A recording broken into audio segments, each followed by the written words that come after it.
bergerak berbagi untuk negeri, guru penggerak majukan pendidikan, guru penggerak menghamba padamu. Alhamdulillah segala puji kepada Allah Subhanahu wa Ta'ala, mana atas segala kebaikannya sehingga pada siang ini semua dalam Tuhan Allah Subhanahu wa Ta'ala, mudah-mudahan semua istiqomah kepada perintahnya. Salawat dan salam senantiasa kita sampaikan kepada baginda Nabi Muhammad SAW, mana atas perjuangannya sehingga kami ada di tengah-tengah kehidupan kita. Maka mudah-mudahan kita semua ini kelak diakui sebagai umatnya dan insya Allah mendapatkan syafaat. Bapak Ibu sekalian, saya sebagai kepala sekolah mengucapkan terima kasih kepada Bapak Ibu yang telah memenuhi undangan kami melalui WhatsApp, di mana pada hari ini kita berkumpul di tempat ini guna untuk mendukung salah satu teman kita ini atas nama Ibu Lisnawati SPD, di mana beliau ini mengikuti kegiatan KGP. Tentu ini kita sebagai teman-teman di sekolah ini, bagaimana kita mendukung semua kegiatan terkait dengan itu semua. Saya sebagai kepala sekolah sekali lagi saya ingin sampaikan bahwa kita patut berbangga bahwa salah satu teman kita ini lolos dalam kegiatan ini. Maka pada kesempatan ini Ibu Lisnawati ini akan memberikan satu kajian mungkin tentang bagaimana kita di lingkungan sekolah kita ini terkait dengan kegiatan-kegiatan ini. Oleh sebab itu saya mengajak kepada kita semua bagaimana kita mendukung Ibu Lisnawati ini sehingga dalam kegiatannya akan mengalami kesuksesan. Untuk mengefisienkan waktu, mungkin saya langsung memberikan kesempatan kepada Ibu Lisnawati untuk menyampaikan hal-hal yang perlu disampaikan pada kegiatan ini. Waktu dan tempat kami persilahkan.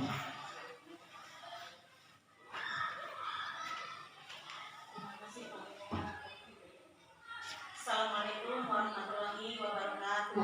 Waalaikumsalam warahmatullahi wabarakatuh. Bismillahirrahmanirrahim. Alhamdulillahirabbil alamin. Asyhadu an la ilaha illallah wahdahu la syarikalah wa asyhadu anna Muhammadan abduhu wa rasuluh. Allahumma shalli wa sallim wa barik ala sayyidina Muhammadin abdika wa rasulika nabiyil ummi wa ala alihi wa sahbihi ajma'in. Amma ba'du. Rabbi shrah li sadri wa yassir li amri wahlul 'uqdatam min lisani yafqahu qawli.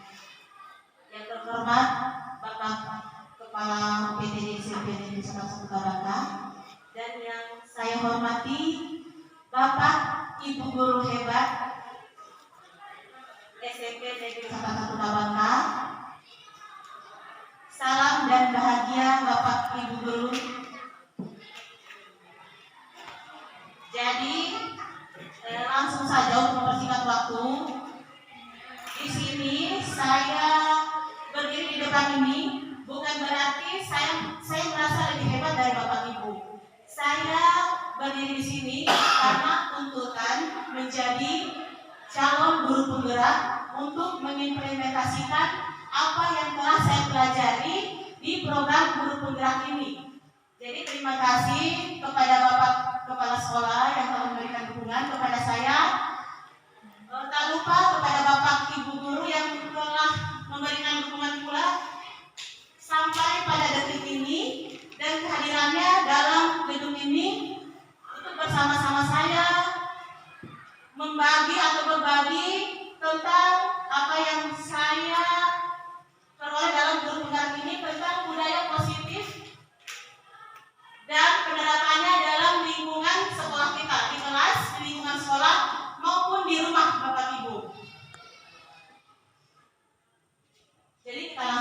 ya. Jadi eksplorasi konsep dan refleksi. Jadi sebentar ada Bapak Ibu yang akan memberikan refleksi terkait dengan pemaparan materi yang telah saya berikan. Lanjut. Jadi tujuan budaya positif di sekolah yaitu Bapak Ki Hajar Dewantara mengingatkan bahwa tujuan pendidikan adalah menuntun segala kodrat yang ada pada anak-anak agar mereka dapat mencapai keselamatan dan kebahagiaan yang setinggi-tingginya, baik sebagai manusia maupun sebagai anggota masyarakat. Tujuan membangun budaya positif di lingkungan sekolah adalah menumbuhkan karakter.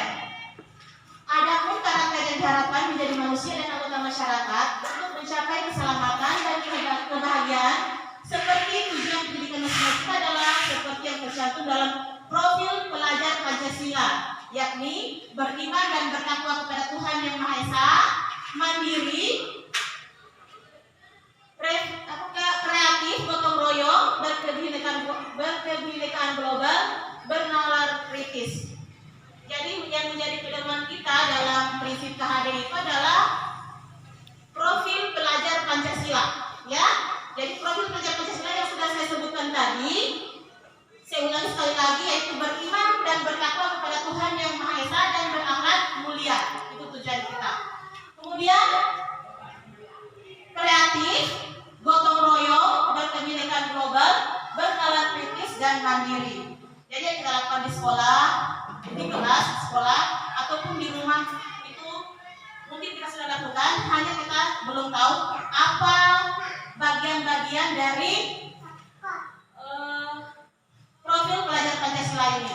Yang kita tahu beriman dan bertakwa kepada Tuhan Yang Maha Esa dan berakhlak mulia, apa sih itu? Dan memang sudah ada dalam 5 Pancasila ya. Oke, lanjut. Jadi ada pertanyaan tematik, ini tidak perlu dijawab.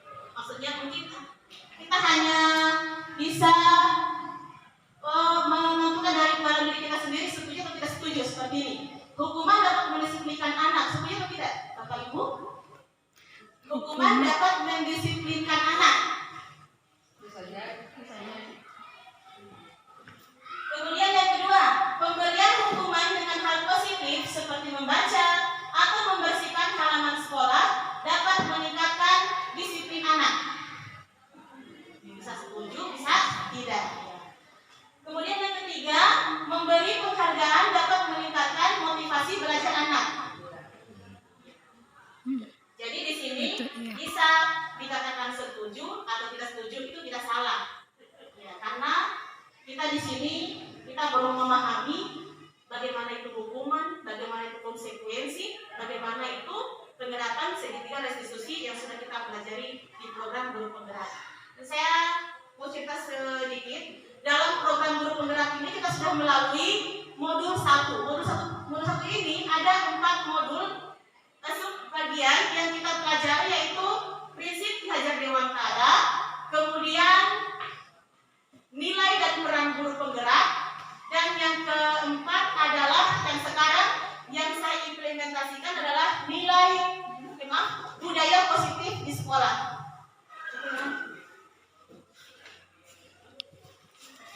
Ya, jadi ini topik-topik dalam eksplorasi konsep dalam budaya positif, yaitu disiplin positif dan nilai-nilai kebajikan universal, kemudian teori motivasi, hukuman dan penghargaan, dan restitusi, dan ketiga keyakinan kelas, 4 kebutuhan dasar manusia dan dunia berkualitas, kelima restitusi, 5 posisi kontrol, kemudian yang keenam yaitu segitiga restitusi. Kemudian yang konsep yang pertama yaitu disiplin positif dan nilai-nilai kebajikan universal. Nah, sekarang kita lanjut ke perubahan paradigma kegiatan kepalan tangan. Jadi di sini saya minta kepada Bapak Ibu untuk mengepal tangan 2 orang ya. Saya minta ini harus siap ya Bapak Ibu. Dengan Ibu Tuti.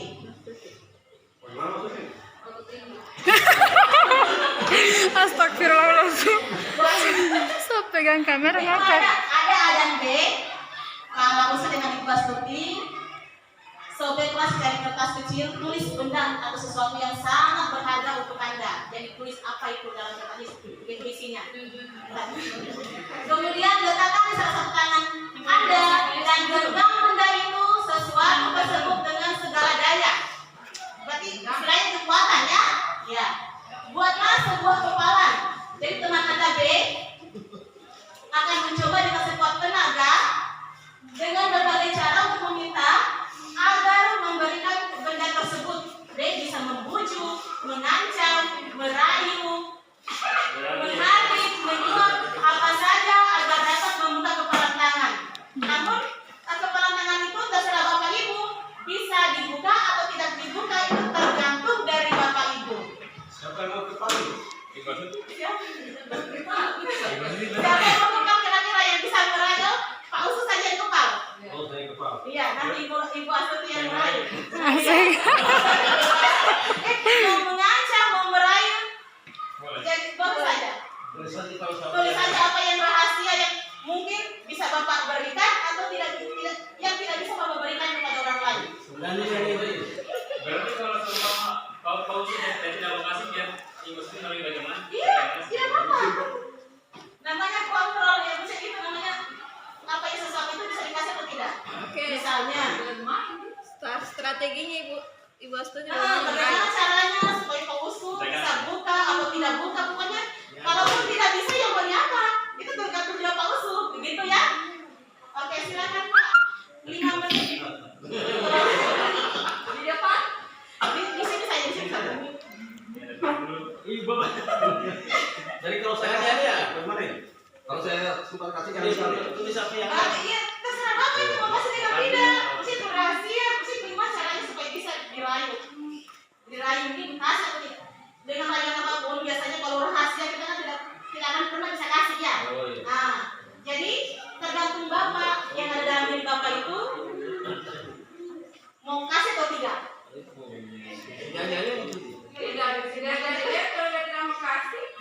Iya, tergantung Pak Usus. Kemudian kita lihat sebenarnya apa yang terjadi.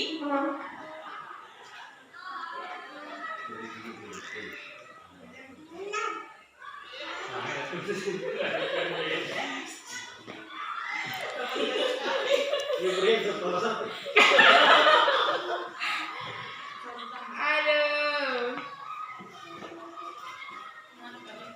Nggak usah terlalu banyak, ada tiga. Ya. Apa kira-kira ini? Sangat sayang padamu.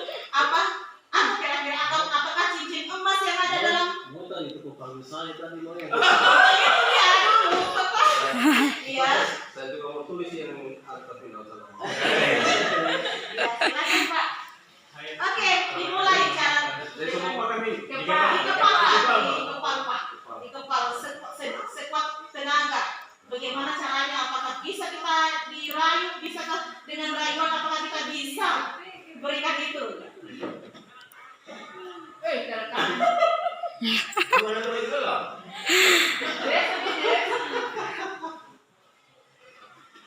Nah, indah. Sampai kau begini. Iya. Saya buka itu. Ya silakan berdua Pak, berdua. Dikasih berdua. Silakan. Bagaimana caranya kita mau? Bagaimana caranya supaya itu Ibu dapat atau mungkin biarpun Anda rayu, Bapak Ibu rayu, tapi kalau Bapak Usus tidak memberikan ya apa boleh buat? Terlalu lama ya, mungkin 1 menit saja. Kita merayu, membujuk, mengancam. Saya tuju Bapak. Teman kita Bapak. Namanya ini kita kan bermain ya. Caranya itu Astuti.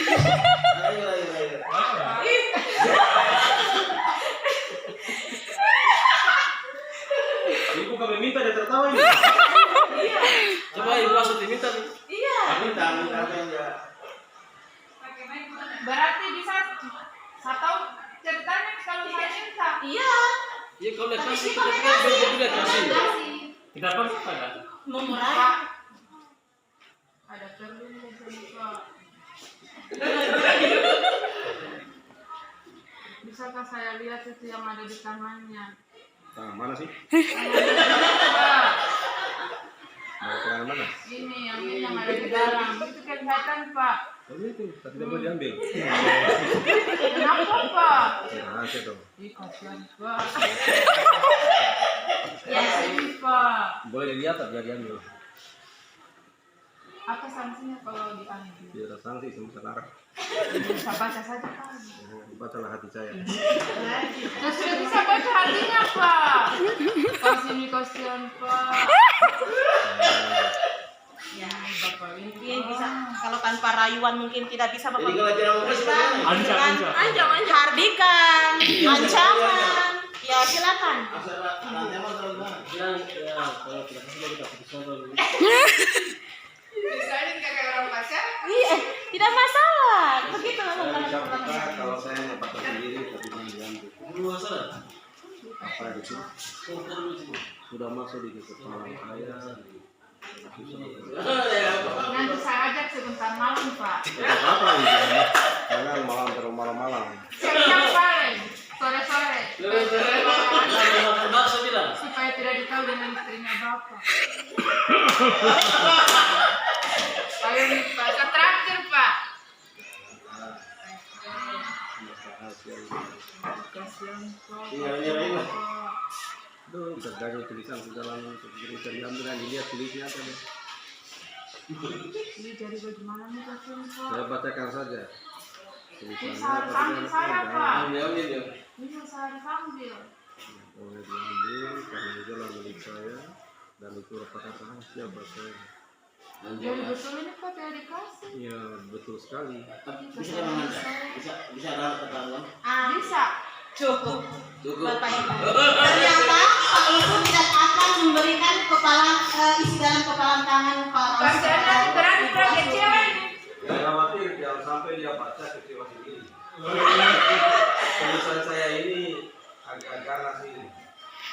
Cinta orang tuamu melebihi di atas cinta suami.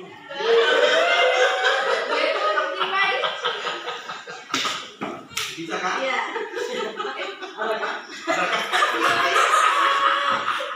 Jadi ya apa yang terjadi tadi Bapak Ibu? Itu teman-teman guru ada yang bisa berikan kesimpulan dari apa yang terjadi tadi? Kegiatan kepala tangan tadi Bapak Ibu yang tadi kan sudah ada apa namanya ya modelnya ya. Sekarang siapa yang bisa berikan tanggapan untuk kepala sekolah? Silakan Pak. Iya, tanggapan saya tadi memang setelah kita menyaksikan bahwa Bapak Lau itu tidak bisa memberikan isi di kepala tangannya, itu menunjukkan bahwa beliau punya prinsip yang kuat, sehingga siapapun yang ingin melihatnya tidak bisa. Kemudian tadi yang Ibu Astuti yang kemudian berusaha untuk meyakinkan Pak Usul untuk dibuka isi genggamannya, itu namanya diyakinkan. Sehingga kemudian kesimpulannya bahwa Ibu Astuti yang ingin mencoba melihat di genggamannya beliau tadi tidak mampu, sedangkan Pak Usul dalam prinsipnya juga digombal bagaimanapun, diyakini bagaimanapun, diajar bagaimanapun, tetap tidak mau dibuka kepala tangannya. Cukup itu tanggapan saya. Yang lain yang bisa memberikan tanggapan saja ya. Oke, terima kasih. Tepuk tangan untuk Bapak Kepala Sekolah kita. Untuk semua ya. Kalau bisa berikan tanggapan kalau yang cepat. Atau yang bertanya atau yang tidak. Bisa Pak, silakan Pak. Iya, Bapak. Iya, Pak. Alhamdulillah kesempatan diberikan kepada saya ini terkait dengan karakter seseorang. Kalau sifatnya rahasia, jangan diberikan kepada siswa. Kemudian jangan mudah terpengaruh dengan sampai kita. Tapi kita yang godaan itu betul. Iya betul Iya, Pak. betul Pak. Betul. Walaupun Terima kasih Pak, ilmu yang sangat bermanfaat bagi kami, apalagi saya sebagai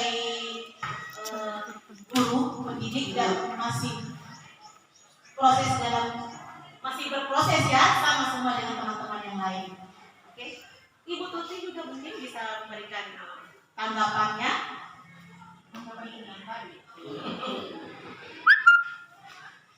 Bagaimana kira-kira dengan kita dengan kita meraih ternyata tidak bisa kita lakukan, ibu dapatkan hal itu. Salut sama. Iya. Setelah saya melihat kejadian tadi bahwa walaupun kita diancam, walaupun kita merayu, kita memberikan harapan apa kalau yang bersangkutan tidak ada niat untuk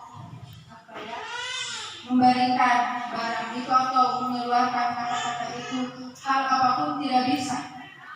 Jadi saya salut kepada Pak Guru sekaligus orang tua kita atau kakak memberikan gambaran seperti itu bahwa segala sesuatu walaupun dirayu, dibujuk, diapa, kita harus pertahankan, kita harus pegang prinsip, utamanya adalah prinsip. Oke, itu saja mungkin yang saya berikan kepada teman-teman. Jadi kuncinya adalah kita harus berprinsip ya. Assalamualaikum warahmatullahi wabarakatuh. Waalaikumsalam warahmatullahi wabarakatuh. Selalu tulisannya polisi. Cintai Orang tua melebihi. Iya. Benar. Oke, baik, kita lanjut ke materi berikutnya. Perubahan paradigma teori kontrol atau teori pilihan atau ilusi kontrol. Jadi yang tadi kepalan tangan itu adalah mengenai paradigma teori kontrol atau teori pilihan. Jadi kita memilih mau memberikan atau mau atau tidak memberikan apa isi dalam kepalan tangan kita. Jadi di sini adalah ilusi guru mengontrol murid. Kemudian ilusi bahwa kritik dan membuat orang merasa bersalah dapat menguatkan karakter.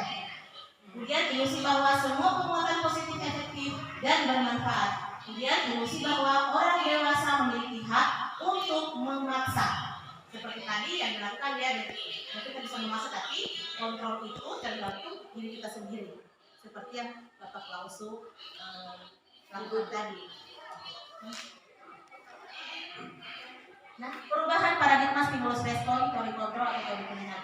Siapa sesungguhnya yang memiliki kontrol? Bapak Ibu, yang memiliki kontrol itu adalah diri kita sendiri. Stimulus respon, perbedaan stimulus respon dengan teori kontrol atau pilihan. Misalnya kita mencoba mengubah orang agar berpandangan sama dengan kita. Kemudian teori kontrol atau pilihan, kita berusaha memahami pandangan orang lain tentang dunia. Kemudian berikutnya perilaku buruk dilihat sebagai suatu kesalahan. Kemudian untuk teori kontrolnya, semua perilaku memiliki tujuan. Ya, seperti yang kita lakukan tadi ya, tujuannya apa? Kemudian orang lain bisa mengontrol saya. Itu hanya stimulus respon. Ternyata untuk teori kontrol atau pilihan, hanya Anda yang bisa mengontrol diri Anda. Kemudian saya bisa mengontrol orang lain. Anda tidak bisa mengontrol orang lain. Nah itu ya, kecuali kita sendiri yang kontrol diri kita. Kemudian pemaksaan ada pada saat rujukan gagal. Betul ya. Kemudian kolaborasi dan konsensus menciptakan pilihan-pilihan baru. Model berpikir menang atau kalah, kemudian model berpikir menang-menang. Karena kita yang menentukan pilihan atau kontrol. Disiplin. Belajar kontrol diri dapat menggali potensi kita agar tercapai tujuan mulia, yaitu sesuatu menjadi seseorang yang kita inginkan berdasarkan nilai-nilai yang kita hargai. Nilai-nilai yang mana? Jadi nilai-nilai yang sudah kita terapkan berdasarkan profil pelajar Pancasila. Kemudian semua perilaku itu memiliki tujuan. Ada teori motivasi. Kemudian teori motivasi, ada motivasi dari luar, ada motivasi dari dalam. Kemudian ada juga posisi kontrol. Posisi kontrol di sini ada penghukum, pembuat rasa bersalah, kemudian teman, pemantau, dan manajer. Nanti kita pilih yang mana, Bapak Ibu, dan sebentar kita akan melihat. Lima posisi kontrol yang kita miliki untuk mengontrol siswa yang mana kira-kira? Mau pendukung, pembuat rasa bersalah, teman, pemantau, ataukah sebagai manajer? Kemudian ada 5 kebutuhan dasar manusia. Sebenarnya itu hanya kebanggaan, ada tahapan-tahapannya di dalam materi. Bertahan hidup, yang mana bertahan hidup? Kebutuhan dasar manusia ya, mungkin dalam IPS saya dipelajari. Jadi bertahan hidup seperti makan, sangan padat gitu. Pangan, sayang.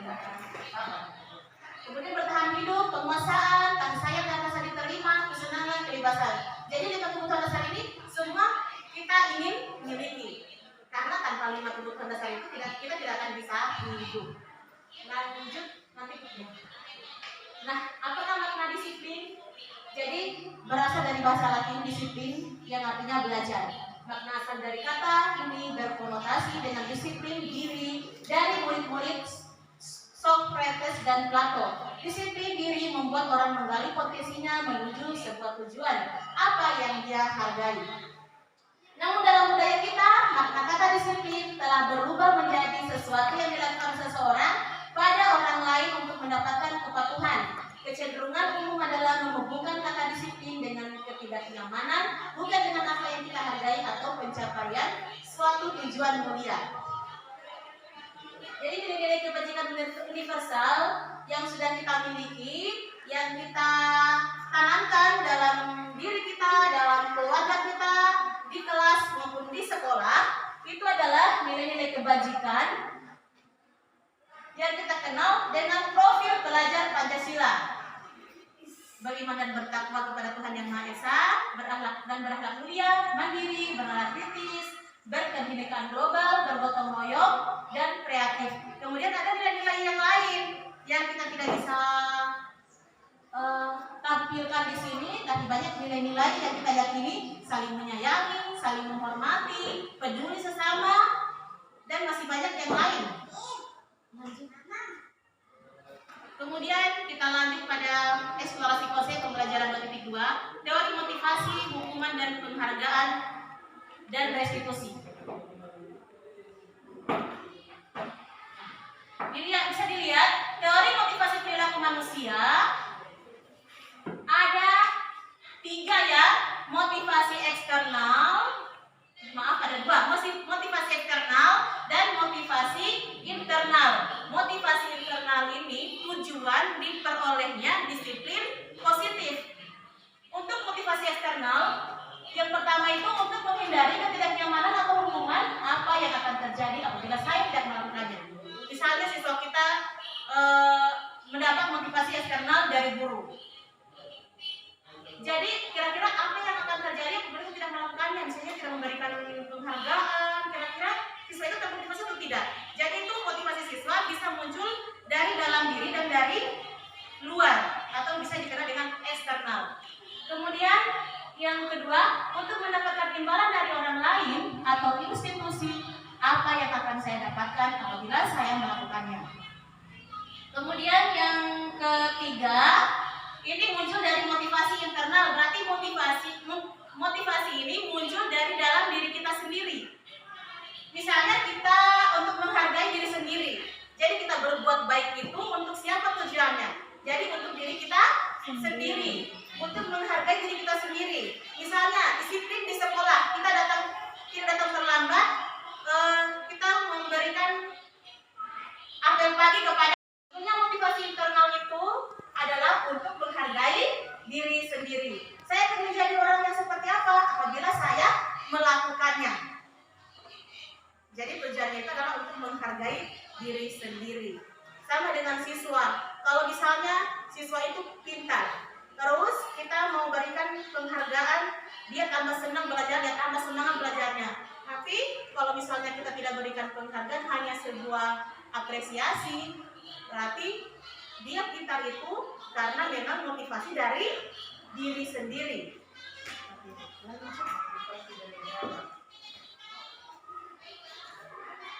Nah, menurut Hujat Dewantara, merdeka itu artinya tidak hanya terlepas dari perintah, akan tetapi juga cakap buat pemerintah diri sendiri. Kita tidak perlu paksa diri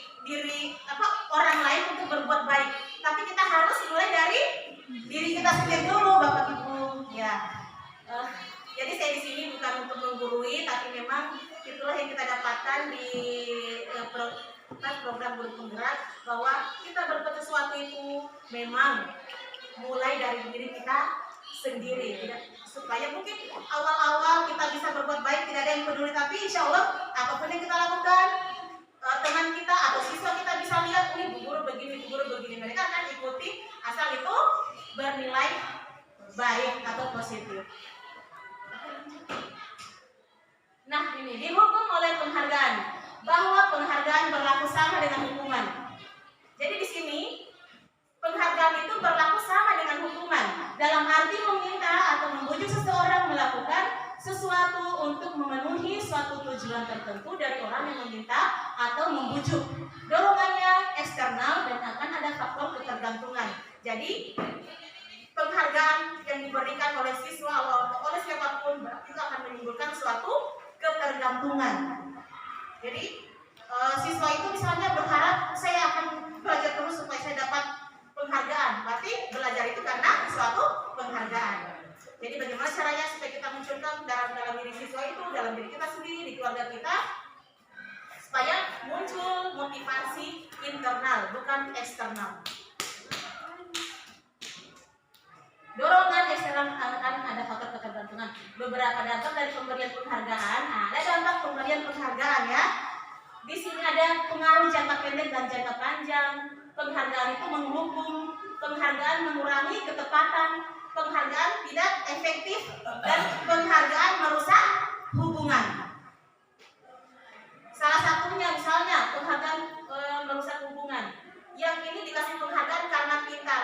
Jadi yang tidak pintar itu, mohon maaf, akan merasa terkucilkan. Seperti itu ya. Nah, jadi penghargaan itu bisa saja, tapi jangan keterusan. Seperti itu. Oke, lanjut. Dihukum oleh penghargaan, masih ada lagi. Penghargaan menurunkan kualitas, penghargaan mematikan kreativitas, penghargaan mengurangi motivasi intrinsik. Ya. Bentuk program kebajikan. Nah, ini yang lebih bagus adalah sebuah bentuk program kebajikan atau apresiasi. Nah, pasti kita sudah sering melakukan sebuah apresiasi. Tepuk tangan, terima kasih sudah menyelesaikan tugas, sudah lebih maju dari sebelum-sebelumnya, itu sebuah apresiasi. Nah, dalam memberikan apresiasi atau pengakuan, perlu diingat beberapa hal.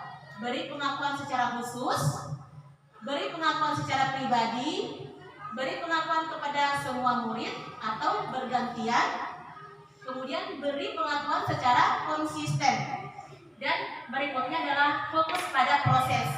Misalnya kita lihat hasilnya, kamu juara satu, apa yang telah kamu lakukan sehingga kamu dapat juara satu, nah seperti itu. Belajar atau segala macam. Jadi kita fokusnya ke proses. Kita beri pengakuan secara khusus, kemudian pribadi, semua murid atau bergantian. Kemudian jangan kita terpilih hanya pada satu murid, supaya yang lain merasa tidak terkucilkan. Jadi karena kita sebagai pendidik itu harus tidak boleh kita memilih-milih siswa, dia seperti ini, dia seperti ini. Lanjut. Nah, contoh pengakuan atau apresiasi kebajikan, di sini ada pembuka, nilai kepeduliannya guru terhadap siswa seperti apa. Kemudian untuk pembuka, terima kasih untuk hari ini, kemudian rasa tanggung jawab begitu besar, terima kasih. Jadi kita berikan apresiasi dengan mimik kita, dengan acuan jempol, dengan mimik maaf ya Pak Deris, kita stylish, gitu ya. Jadi supaya siswa itu dia lebih kuat, oh saya ternyata diperhatikan, saya ternyata diperdulikan. Kemudian untuk situasinya pada saat menolong murid baru di kelas kita, pada saat kamu membantu teman-teman di tugas kelompok, kemudian pada saat kamu memungut kertas-kertas yang berserakan di lantai. Itu adalah kebajikan. Misalnya pada saat memungut kertas-kertas yang berserakan di lantai, kita tanpa disuruh pun siswa itu misalnya mau memungut, jadi kita berikan di situ apresiasi. Terima kasih untuk hari ini. Kalau telah berbuat baik, insya Allah teman-temanmu bisa menirumu atau melakukan hal yang seperti itu juga. Oke, lanjut. Jadi di sini ada perbedaan hukuman dan konsekuensi. Di situ kita bisa lihat tindakan guru ada beberapa di situ ya. Itu kita bisa pilih itu berupa hukuman atau konsekuensi. Misalnya kita langsung berinteraksi saja ya Bapak Ibu. Mencatat 100 kali di dalam buku dengan kalimat saya tidak akan terlambat lagi karena terlambat ke sekolah. Saya tidak akan terlambat lagi. Ditulis sebanyak 100 kali dalam kertas. Apakah itu hukuman atau konsekuensi Bapak Ibu? Gimana kalau 100 kali itu? Hukuman. Oke. Kemudian yang kedua, lari mengelilingi lapangan basket 2 kali karena terlambat hadir di sekolah. Itu hukuman atau konsekuensi? Hukuman. Ya, hukuman. Oke. Kemudian murid diminta untuk push up 15 kali karena tidak menggunakan masker ke sekolah. Menggantikan kertas tugas teman yang telah dicoret-coret. Konsekuensi. Kemudian membersihkan tumpang air di meja tulis karena tersenggol pada saat belajar. Konsekuensi. Murid disuruh untuk tidak mengenakan sepatu seharian di sekolah karena tidak mengenakan sepatu hitam. Murid disuruh untuk tidak mengenakan sepatu seharian di sekolah. Itu Hukuman. lari mengelilingi lapangan basket 2 kali karena terlambat 10 menit untuk pelajaran PJOK. Konsekuensi. Coba kita lihat. Ada jawabannya di bawah. Iya. Itu ya hukuman pelajarannya kok. Iya, mata pelajarannya dia tidak apa-apa kita berikan konsekuensi karena sesuai dengan pelajarannya lari kan di bola basket saja. Iya. Oke, lanjut. Perbedaan hukuman dan konsekuensi. Jadi ada hukuman dan konsekuensi. Biasanya kalau hukuman legal ini adalah identitasnya gagal. Sedangkan untuk konsekuensi itu adalah identitas disiplin. Untuk disiplin ini sebenarnya ada 2, ada konsekuensi dan restitusi. Jadi ada yang cara yang paling bagus untuk menyelesaikan masalah yaitu dengan segitiga restitusi. Sebentar akan dibahas.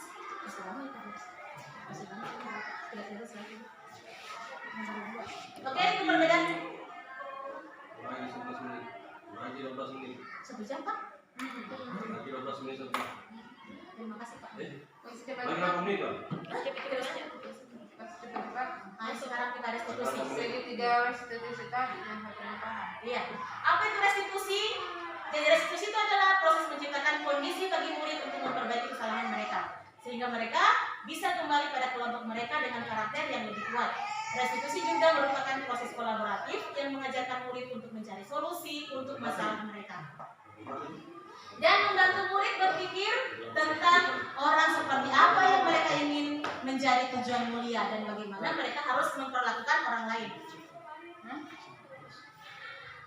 Nah, jadi itu ada perbedaan identitas gagal dan identitas sukses ya. Ada hukuman, konsekuensi, dan restitusi. Yang namanya hukuman itu sifatnya negatif, sedangkan konsekuensi adalah netral dan restitusi itu adalah positif. Nah, ini 9 ciri-ciri restitusi. 1, bukan untuk menebus kesalahan, namun untuk belajar dari kesalahan. Yang kedua, memperbaiki hubungan. 3, tawaran, bukan paksaan. Kemudian 4, restitusi menuntun untuk melihat ke dalam diri. Kelima, restitusi mencari kebutuhan dasar yang mendasari tindakan. 6, restitusi diri adalah cara yang paling baik. Kemudian 7, restitusi fokus pada karakter, bukan tindakan. Ke-8, restitusi fokus pada solusi, bukan hukuman. Kemudian yang ke-9, restitusi mengembalikan murid yang berbuat salah pada kelompoknya. Mengapa tidak peraturan saja? Jadi keyakinan ini sebenarnya adalah tata tertib yang diterapkan di sekolah, tapi ini dalam guru penggerak diganti dengan sebuah keyakinan kelas. Yang awalnya kesepakatan akan dibuatkan secara universal menjadi sebuah keyakinan kelas. Mengapa kita perlu peraturan harus menggunakan helm bila mengendarai kendaraan roda 2? Kalau di kota-kota besar sana takut karena ada polantas nanti ditilang. Tapi ternyata helm itu mempunyai tujuan. Supaya apa? Melindungi kita dari bahaya seperti karena itu tujuannya untuk menggunakan helm. Jadi jangan takut karena ditilang ya. Mengapa kita memiliki peraturan 3M? Menggunakan masker, mencuci tangan, dan menjaga jarak 1,5. Oke. Tujuannya apa? Kemudian mengapa kita memiliki peraturan harus datang tepat waktu pada saat mengikuti pelatihan? Itu menerapkan disiplin positif. Nah, untuk akan di lingkungan itu ada lingkaran. Di lingkungan budaya positif itu akan terjadi kebiasaan-kebiasaan positif ketika kita melakukan atau memenuhi peraturan kelas, kemudian membuat suatu keyakinan kelas dalam kelompok kecil, dalam kelompok di atas peraturan kelas. Kemudian setelah kita terapkan ke peraturan kelas, ke keyakinan kelas, akan menjadi lingkungan yang positif dan akan menjadi budaya positif atau kebiasaan-kebiasaan positif di lingkungan, di kelas, di sekolah, ataupun di keluarga kita. Nah, ini perbedaan keyakinan kelas dan dengan kesepakatan kelas. Salah tulis yang sana ya, harusnya kesepakatan. Harusnya keyakinan kelas. Yang ini kesepakatan kelas, datang tepat waktu, mengucapkan salam. Dan harusnya kalau dibuat di keyakinannya itu adalah disiplin atau mengucapkan salam itu religius. Biasakan seperti itu. Kemudian kalau keyakinan kelas adalah saling menyayangi, saling menghormati, saling peduli. Itu ya, dia milik kebajikan yang kita tanamkan melalui profil pelajar Pancasila dan dikembangkan dengan nilai-nilai yang lain. Kegiatan pendalaman keyakinan kelas ada tabel Y dan tabel T. Tabel Y dan tabel T. Biasanya ada yang terdengar, hanya terlihat, dan berperilaku. Kemudian untuk bekerja, terdengar, terlihat, berperilaku. Jadi hormat, bekerja, diterima, dan dimiliki. Ada yang tampak seperti dan ada yang tidak tampak seperti. Apa sebentar? Ya ini ya. Jadi dengan kata hormat bisa terdengar, terlihat, dan berperilaku. Kalau berperilaku, misalnya dengan hormat kita tersenyum ramah sama teman sejawat, sama kepala sekolah, sama murid-murid juga begitu dengan kita, itu berarti yang terlihat seperti itu ya. Oh, mesti berperilaku, Kemudian yang terlihat berempati terhadap perasaan orang lain, memegang barang milik orang lain hanya dengan izinnya, itu terlihat. Kemudian terdengar, kita apa? Singkat saja ya.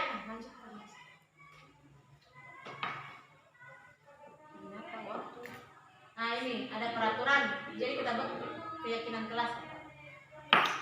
Selalu kembalikan buku ke tempatnya. Itu nilai kebajikan apa yang cocok kita buat keyakinan kelas?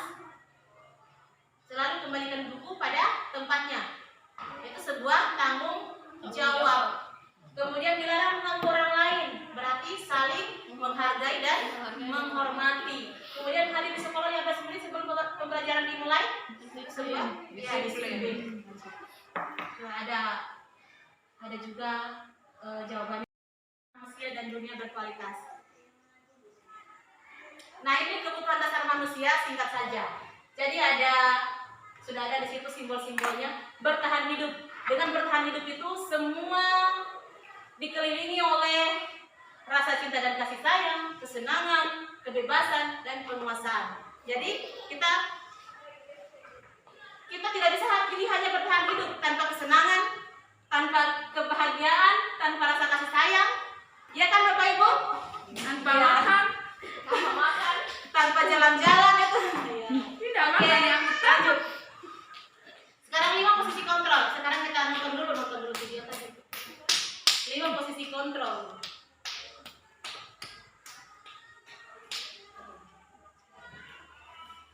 Tidak apa-apa ya Bapak Ibu, kita lebih-lebihkan waktunya dari sebentar ini.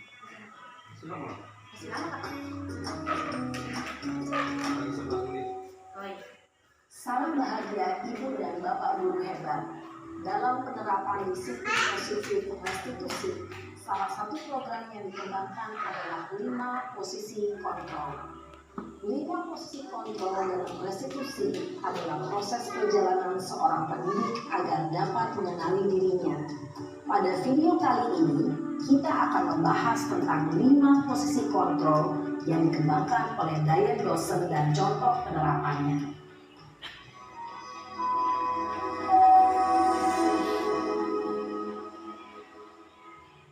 Lima posisi kontrol itu adalah: 1. Posisi penghukum, 2. Posisi pembuat merasa bersalah, 3. Posisi teman, 4. Posisi pemantau atau monitor, dan 5. Posisi manajer. Untuk lebih memahami kelima posisi tersebut, mari kita saksikan kasus Naren yang terlambat hadir 20 menit di sekolah dan melihat bagaimana kelima posisi kontrol dalam menghadapi masalah tersebut.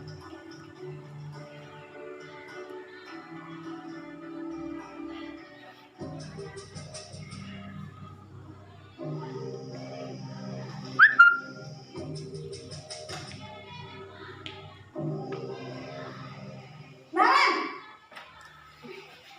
Sini kamu! Kamu terlambat. Kamu deh, pasti terlambat. Maaf Bu, saya Apa? Apa coba? Alasan kamu apa lagi? Kapan sih kamu tidak terlambat? Malas sekali ya kamu jadi anak. saya Dasar pemalas. Gak kapok-kapok sih kamu. Sudah berapa kali terlambat? Sana, kamu keliling lapangan basket 2 kali. kenapa saya harus keliling lapangan basket Bu? Kenapa? Kamu melawan ibu? Berani-beraninya jawab. Sudah terlambat, masih berani jawab pula. Sekarang, keliling lapangan basket 5 kali sekalian. Biar kapok. Cepat. Pergi sana ke lapangan basket. Posisi penghukum biasanya berbicara dengan nada tinggi, menghardik, menunjuk-nunjuk, menyakiti, dan menyindir. Hukuman bisa berupa fisik maupun psikis. Setelah ditampilkan dalam video, kita pilih yang mana Bapak Ibu. Tentunya kita pilih posisi kontrol sebagai manajer. Bagaimana cara menyelesaikan masalah dengan video tapi kadang kita ini sebagai manusia biasa ya untuk ini semua. Itu Ini awal-awalnya, tapi kan setelah posisi teman sudah mulai teman, pemantau, apalagi manajer sudah mulai berkurang nada tingginya, sudah mulai dengan senyuman. Jadi kita untuk menerapkan 5 posisi kontrol kita akan harus terapkan posisi manajer, yaitu dengan menghargai diri kita sendiri. Darah tinggi. Kemudian Nada kalau tinggi untuk terus. akses gagal itu adalah penghukum dengan membuat orang merasa bersalah. Jadi siswa itu merasa takut, merasa teraniaya. Jadi kalau identitas posisi kontrol teman dan pemantau itu merupakan identitas berhasil atau sukses kontrol dari luar, menerapkan imbalan atau ketergantungan pada orang lain. Sedangkan manajer itu adalah identitas berhasil atau sukses untuk kontrol diri sendiri dan bisa menghargai diri sendiri. Kata-katanya bisa dilihat bagaimana tadi video tadi sudah menampilkan yang terbaik dengan cara menyelesaikan masalah dengan sebagai pemimpin, yaitu manajer.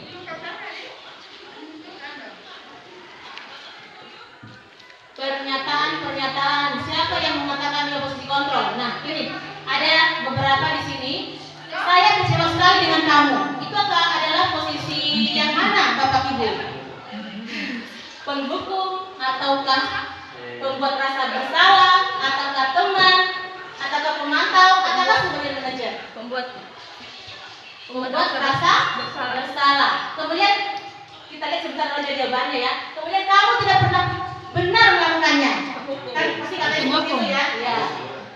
Ayolah, lakukan demi Bapak. Ayolah, lakukan demi Ibu. Jangan terlambat lagi, Mas. Seperti tadi ya yang dilakukan oleh Ibu. Merasa bersalah. Teman, bisa jadi teman atau pemantau. Ayolah, lakukan demi Ibu. Gitu ya. Dia merayu. Berarti dia bisa menganggap dirinya sebagai teman. Apakah kamu mau mendapatkan stiker bintang hari ini? Itu sebagai apa kira-kira? Yang baru tadi tuh. Ini Apakah pendukung, pembuat rasa bersalah, teman, pemantau atau manajer? Pemantau ya. Nah ini bagaimana kamu bisa menyelesaikan masalah ini? Kita adalah manajer. Dan yang terakhir, kamu selalu yang paling terakhir. Menghukum. Dina ya, itu secara tidak langsung itu Dina di dalam kehidupan teman-temannya. Itu pembuat hukum bergerak antara aturan, memantau, konsekuensi, perhatian. Kalau paham apa isinya? Untuk memperbaikinya. Lanjut. Nah sekarang kita restitusi yang terakhir ya. Kita sudah pada konsep yang terakhir adalah segitiga restitusi. Segitiga restitusi ini ada 3 cara penyelesaian masalah Bapak Ibu. Yang pertama adalah menstabilkan identitas. Kemudian yang kedua adalah validasi tindakan yang salah, dan yang ketiga adalah menanyakan keyakinan kelas.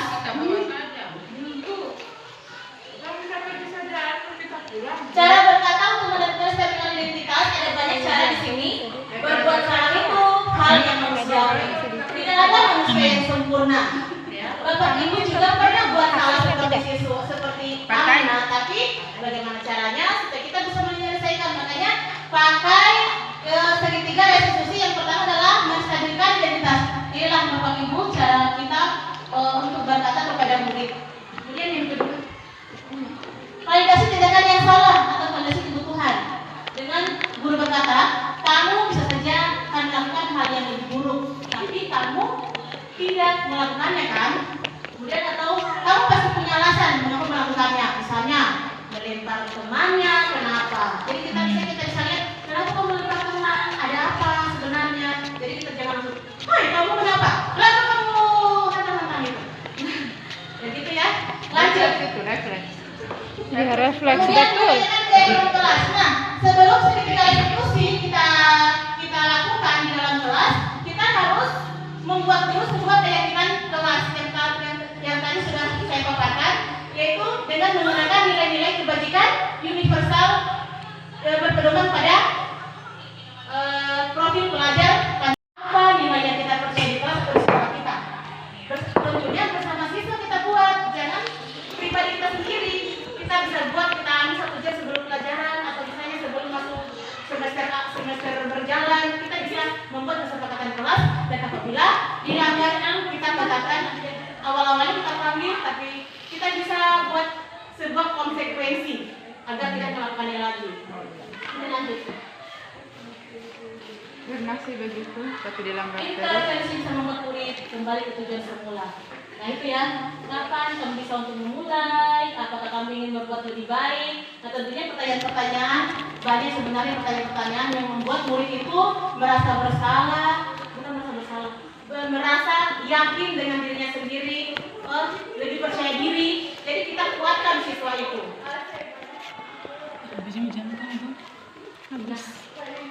Refleksi. Ada video maal ngedul. Dipotong Ya. Jadi sebelum saya akhiri, mungkin Bapak Ibu ada yang bisa berikan tanggapan, refleksi atau apa yang diperoleh hari ini terkait paparan saya, atau mungkin pertanyaan? Boleh. Silakan. Atau yang lain bisa memberikan, Bapak Ibu bisa memberikan tanggapan terkait materi kita hari ini. Apa yang telah didapat, apa yang telah menjadi apa yang saya lakukan selama ini salah atau mungkin sudah benar.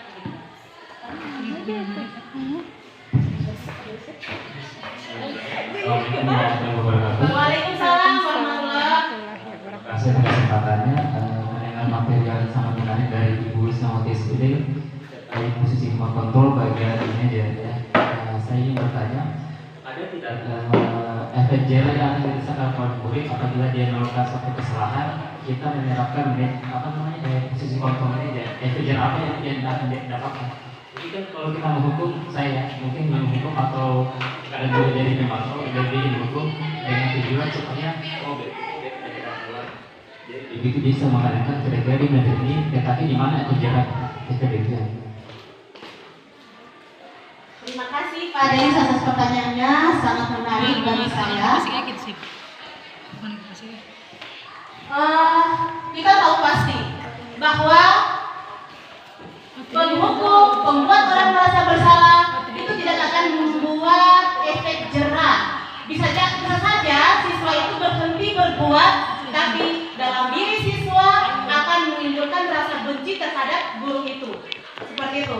Dia akan jerah, tapi akan membuat rasa tidak suka dengan guru ini, tidak suka dengan, karena selalu menerapkan posisinya sebagai penghukum dan membuat rasa bersalah. Seperti itu. Dan siswa akan merasa terkucilkan, tidak percaya diri. Apalagi kita hukum itu di depan teman-temannya di sana. Kita bisa kita anggap bisa mempermalukan dia seperti ini. Nah, bagaimana kita sebagai posisi manajer apakah membuat efek jerah? Nah, dalam posisi manajer kita bisa manajer sendiri ya. Bagaimana caranya kita itu mengayomi. Kita kembali lagi ke pemikiran Ki Hajar Dewantara. Dalam Ki Hajar Dewantara itu kita selama ini kita hanya tahu Ki Hajar Dewantara. Ternyata di dalam guru penggerak kita pelajari namanya Ki Hajar Dewantara itu adalah pendidik itu sebagai among. Among itu dengan penuh kasih sayang. Mau siswa itu mau berbuat salah, tapi bagaimana caranya kita bisa merangkul atau menyayangi mereka. Kita bagikan bagaimana ya, guru itu dalam Ki Hajar Dewantara bagaikan petani yang menanam. Bagaimana petani menanam? Dia seperti menyediakan dulu bibit, kemudian akan menjadi benih. Benih itu tentunya akan tumbuh dengan baik ketika kita rawat dengan penuh kasih sayang. Jadi seperti itu. Jadi namanya mengajar itu pasti siswa akan cederanya itu dia lebih positif.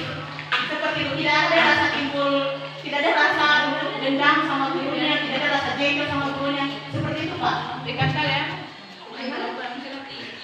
Lanjut. Oh iya Pak. Terima kasih.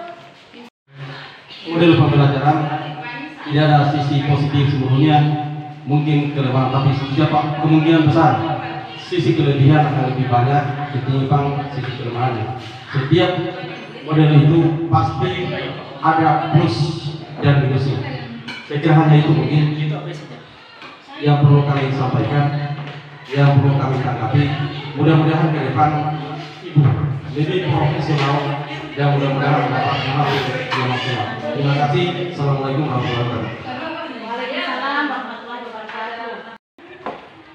Oke Bapak Ibu, tidak terasa sudah sejam kita telah melalui bersama tentang penerapan budaya positif. Terima kasih kepada Bapak Ibu guru hebat yang telah mendukung saya sampai hari ini. Tanpa Bapak Ibu, apalah jadinya saya tidak akan bisa memberikan implementasi kalau tanpa adanya Bapak Ibu. Terima kasih telah bersama-sama dengan saya hari ini dan juga kepala sekolah. Saya tutup majelis ini dengan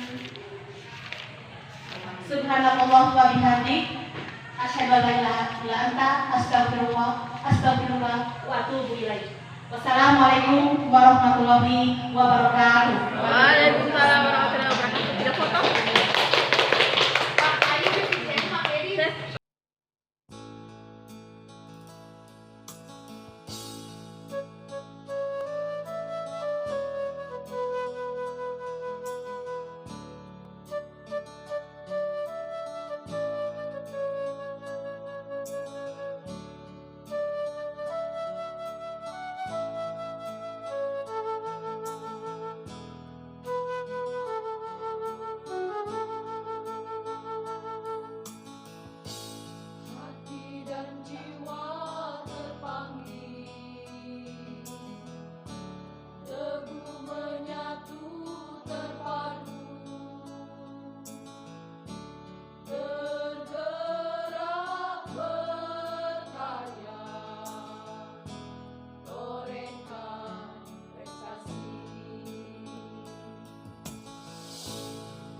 lahirmu sangat dinanti, karyamu sangat berarti, memberi dorongan bagi pendidik bangsa. Guru penggerak Saya siswa kelas 7 SMP Negeri 1. Kami dalam pertemuan kelas bersama dengan sekolah. Pada saat membuat keyakinan kami dari satu orang yang mendapatkan kepada orang lain. Keyakinan kelas dapat membuat kami melakukan hal-hal yang positif, hal-hal yang positif untuk kelas kami. Terima kasih Bapak, sukses dan sehat selalu. Saya ucapkan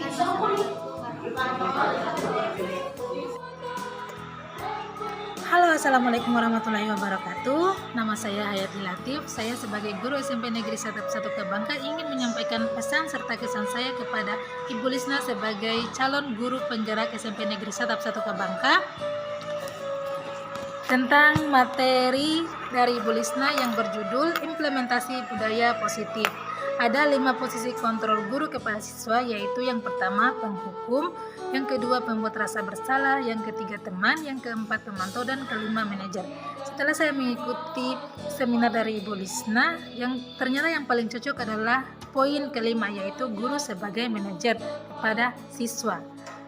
Baik, itu saja pesan dan kesan saya. Semoga terus Ibu Lisna dalam proses calon guru penggeraknya. Dan dari apa yang telah disampaikan Ibu Lisna, kami akan terus menerapkannya di kelas atau di sekolah sebagai disiplin positif di SMP Negeri 1 Kebangka. Assalamualaikum warahmatullahi wabarakatuh. Bye-bye. Assalamualaikum warahmatullahi wabarakatuh. Saya sebagai kepala sekolah SMP Negeri 1 Kebangka, setelah melihat aksi nyata implementasi budaya positif di sekolah yang dilaksanakan oleh Ibu Lisnawati bersama teman-teman tenaga kependidikan yang ada di sekolah, saya melihat ini memiliki dampak yang sangat positif, di mana saya melihat khususnya tenaga kependidikan setelah melalui diskusi tentang budaya positif di lingkungan sekolah, mereka memiliki pengetahuan tambahan, sehingga kemudian dengan pengetahuan itu mampu diaktualisasikan di lingkungan sekolah. Dalam hal ini bagaimana siswa-siswi kita memiliki budaya positif, kebiasaan-kebiasaan yang positif di lingkungan sekolah. Oleh sebab itu, terima kasih kepada Ibu Lisnawati. Mudah-mudahan dengan adanya aksi nyata budaya positif ini di lingkungan sekolah kita, maka kondisi sekolah kita akan lebih baik. Dalam hal ini terkait dengan tenaga kependidikan yang ada di sekolah, lebih khusus kepada siswa-siswi kita yang ada di lingkungan sekolah. Oleh sebab itu, sekali lagi terima kasih, tetap semangat, dan salam bahagia. Assalamualaikum warahmatullahi wabarakatuh. Saya Lisnawati, calon guru penggerak Angkatan 7 Kabupaten Muna. Saya telah melakukan implementasi budaya positif di sekolah saya bersama dengan kepala sekolah dan rekan sejawat. Sejauh ini, alhamdulillah saya telah mendapatkan dukungan penuh dari Bapak Kepala Sekolah dan teman-teman guru. Saya melakukan implementasi budaya positif. Rekan sejawat dan kepala sekolah sangat antusias mendengarkan apa yang telah saya sampaikan. Untuk budaya positif salah satunya adalah tentang 5 posisi kontrol yang saya sampaikan itu sangat antusias dan akan melakukan perubahan-perubahan dalam melakukan posisi kontrol sebagai guru, yaitu menjadi manajer. Terima kasih. Wassalamualaikum warahmatullahi wabarakatuh.